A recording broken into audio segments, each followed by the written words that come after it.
Well, thank you for agreeing to do this interview with me. I really Yeah. appreciate it. I'm really excited to talk to you today and get to hear some of your memories and your experiences with the organization.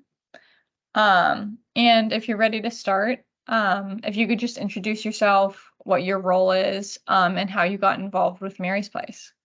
Yep. So I'm Allison.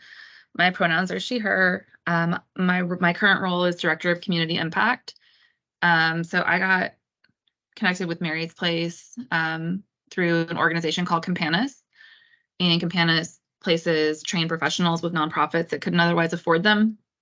And so I came to Mary's Place for a year through a placement with Campanas, and that was back in 2012. And you just stayed. Yeah, I finished that first year, and then at the end of that time was offered a position as our family services and shelter director. So started that position in August of 2013. Great.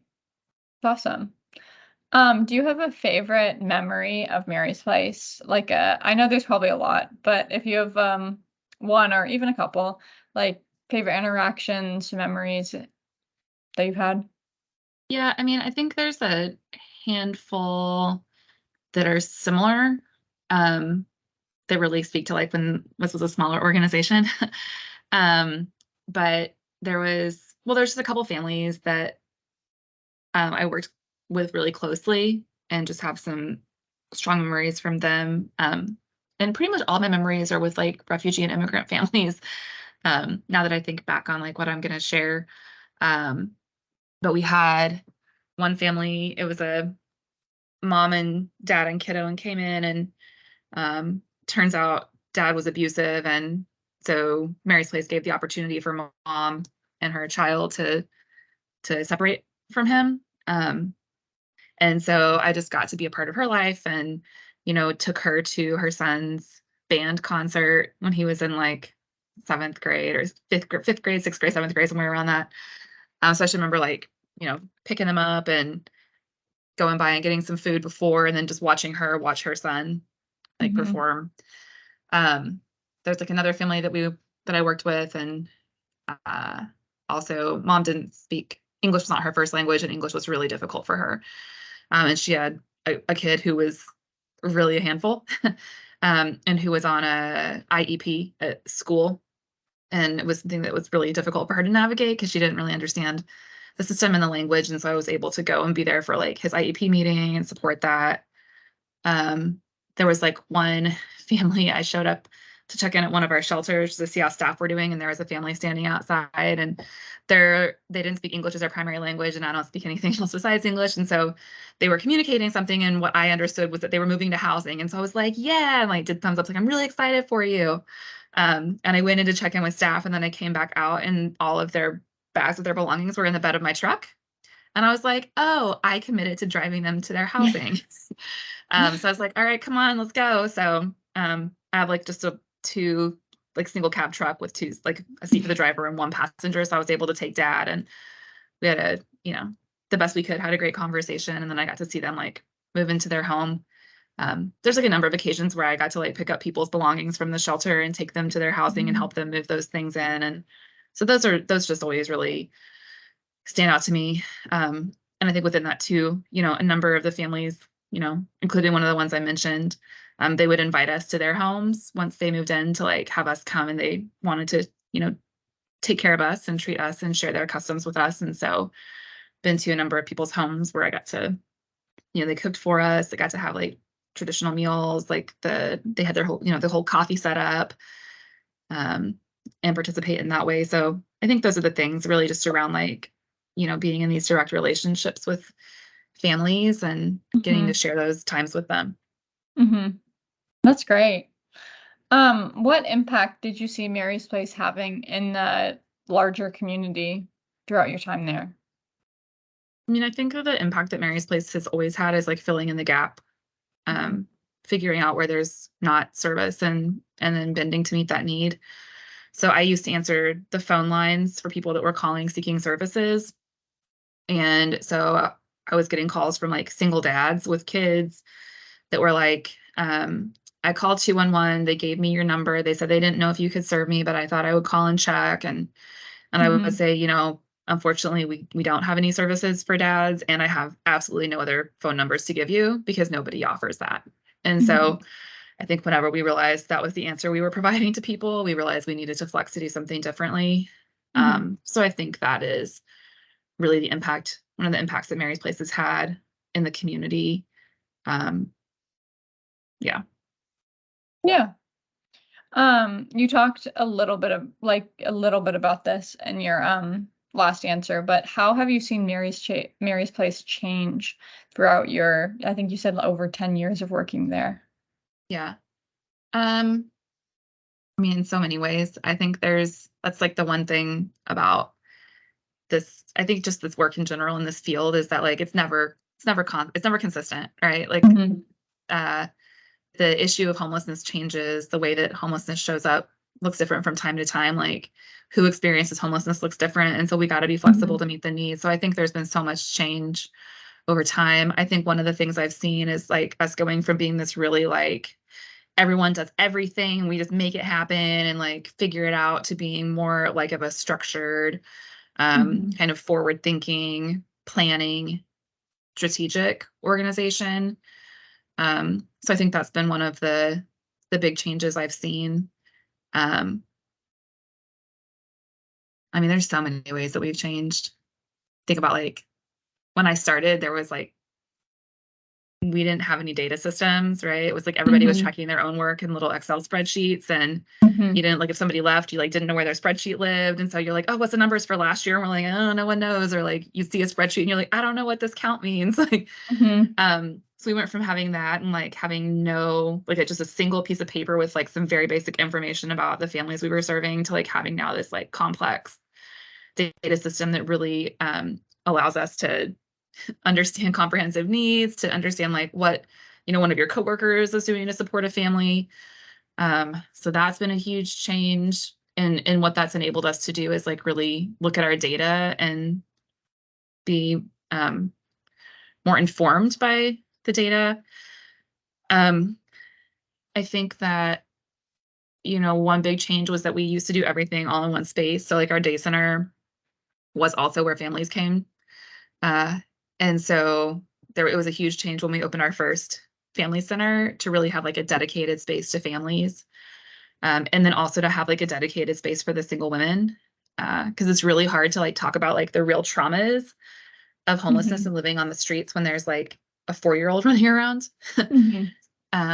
So that was like a big change. I don't know. There was so many. I don't know if there's like specific something you want me to dig into, but Yeah, just really anything. I mean, you've explained well, like the growth that you've seen. And that's really what we've been hearing from a lot of people is just over the past decade, the growth that the organization has gone through has been really amazing to watch. yeah. Yeah. When I started here, we had like around 20-ish staff and 30 Mhm. beds. And now we have around 300 staff and 720 beds. Mhm. Um, and 10 years is not an insignificant period of time, but that's Mhm. also a lot of growth Yeah. for for what feels like relatively short amount of Yeah. time. Yeah. So, For sure. um, Yeah. yeah. And then I think we've also really changed um, in like how we think about serving families. Um, and really what accommodations honor people's dignity. Mhm. uh, and so I think we've started focusing less on like how do we create an environment that feels really temporary so people want to move on, to like how do we provide as much like dignity as we can during the time that Mhm. people are with us. And so I think about us, some of our earlier shelters were, our first shelter that we paid people to work at, our emergency family shelter, was just a big room with concrete floors. And when you sweep the floors, like a bunch of concrete would like get kicked up. Um, and it was just we hung a system of curtains from like these wires that were connected to Mhm. other points of the wall. And so in the evening, we'd pull all the curtains back and pull out tables, and people would have dinner and do activities. And then when it was getting close to bedtime, we would like fold the tables up and roll them away and pull out mattresses. And then people would pull the curtains around their families. And we were only open there from like 4 o'clock in the afternoon until like 8 or 9 in the morning. So like during the day, people had to then transition to the day center to have a place to be inside.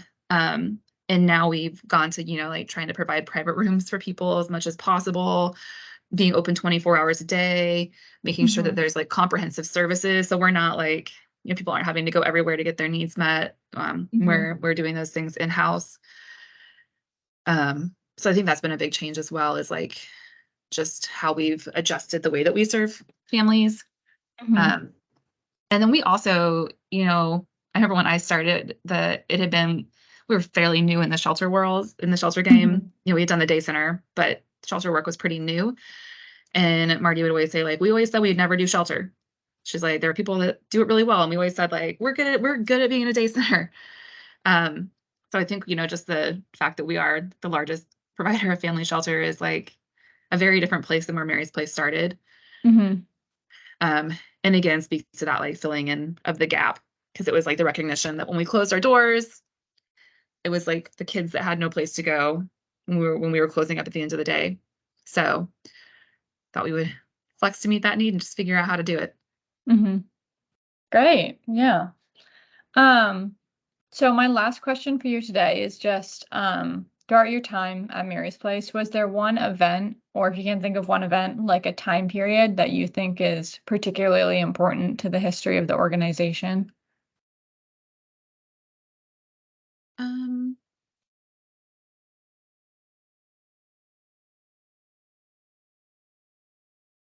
I mean, yeah, I think a couple, and they kind of map together, but our local like public funding sources didn't fund any family shelter. So there was no family shelter that was funded by city, county dollars here. And so Mary's Place was operating shelter, but we were funding it privately.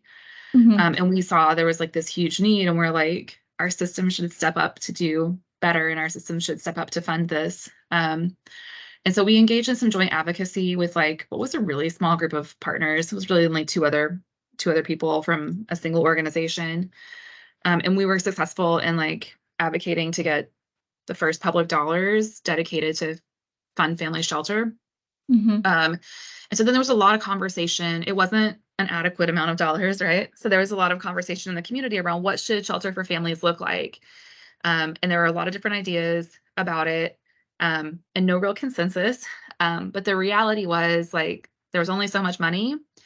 And so there was only so much you could do with the amount of money that was provided. And so Mary's Place ended up being the ones that received those dollars, and opened up Bianca's Place, which was our first publicly funded shelter. And that really was the first time that we had engaged with these public systems like coordinated entry, which at the time was called Family Housing Connections. But we were having to fill our beds through this process, and it was really cumbersome, and we had a lot of empty beds because the process didn't work well. But at the same time, we had another shelter that we were filling on our own because it was privately funded and we can do it however we wanted. And so we had the ability to see this contrast between like, how is it working when we're forced to navigate these systems versus like when we're doing this thing the way that works best for families. And so we were able to engage in advocacy there. And I think out of that was born the King County Family Emergency Shelter intake line, like many years down the road.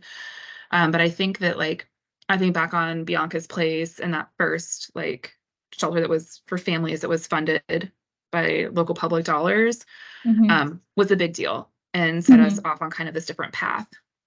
I think the other thing I would mention is then we ended up that building was temporary, and that funding ended up moving up to our building in North Seattle, which was our first 24/7 family center. And so that was the first time that we had a space that was like solely dedicated to families 24 hours a day.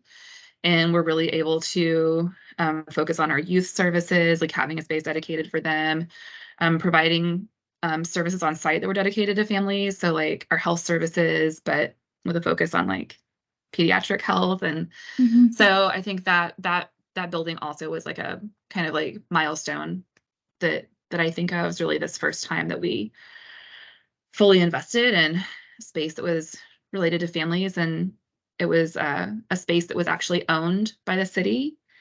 And so that was also, first Mhm. time for that. So I think that that's the things that stand out for me. Yeah.